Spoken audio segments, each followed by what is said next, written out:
بنات، انا جايه النهارده جايبه معايا كيلو فول. كيلو فول للتدميس بلدي. فشوف الفوله صغيره لسه ازاي ان شاء الله.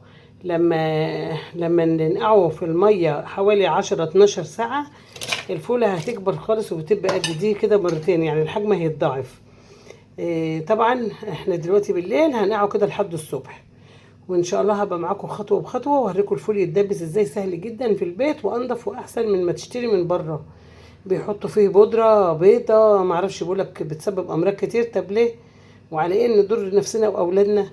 هنعمله في البيت مع بعض يكون افضل واحسن ان شاء الله. هنقعه في الميه دلوقتي. انا طبعا غسلته.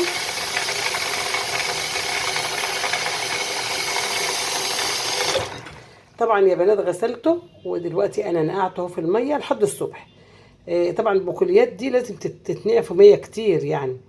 بس فهنقعه ان شاء الله لمده 10 او 12 ساعه، وبعد كده هنبقى مع بعض في كل الخطوات بتاعته.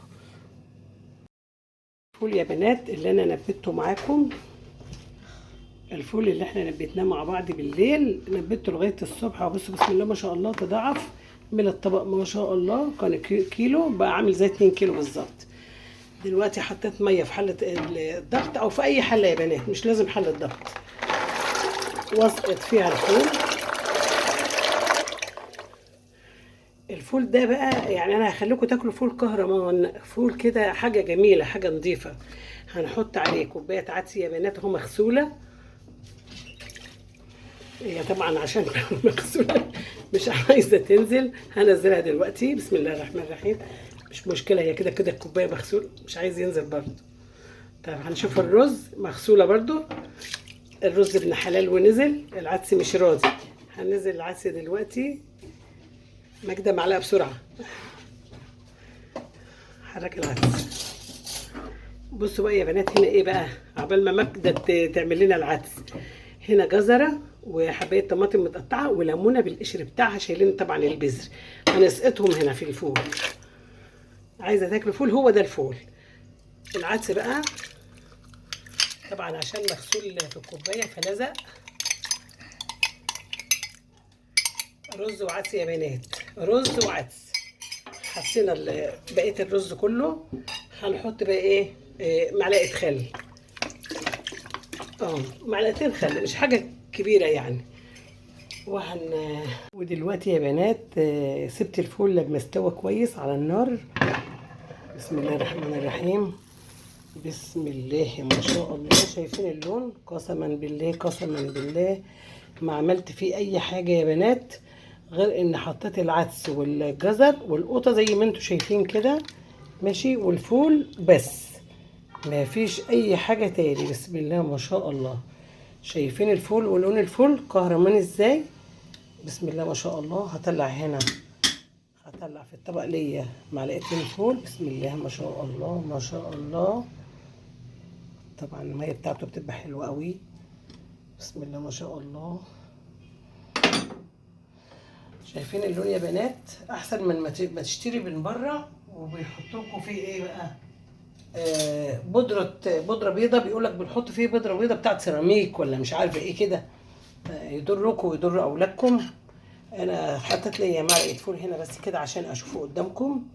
طبعا هو سخن مش عارفه امسكه. شايفين يا بنات؟ شايفين؟ بصور بايد اهو وبعمل بالتانيه. شايفين بالشوكه اهو.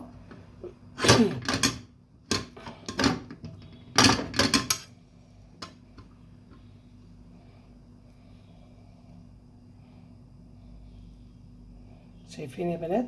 كهرمان اهو.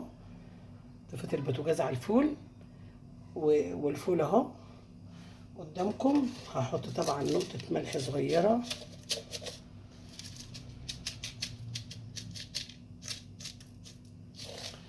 طبعا انا يعني احنا دلوقتي خلاص كلنا، بس ايه ده بس قدامكم كده وشويه زيت صغيرين.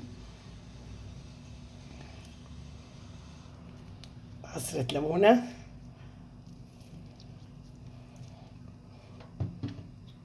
بسم الله ما شاء الله.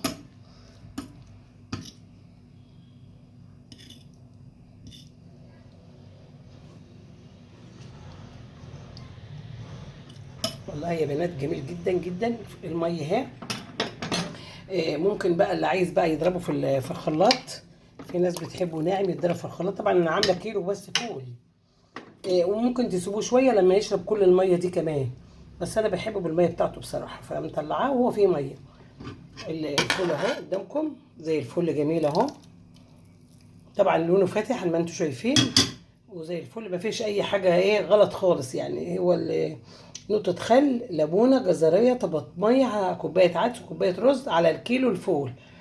نقعناهم في الميه، نقعت الفول في الميه طول الليل، والصبح سويته وبسم الله ما شاء الله ما خدش وقت على النار، لان انا كنت نقعاه في ميه قبلها بليله يعني.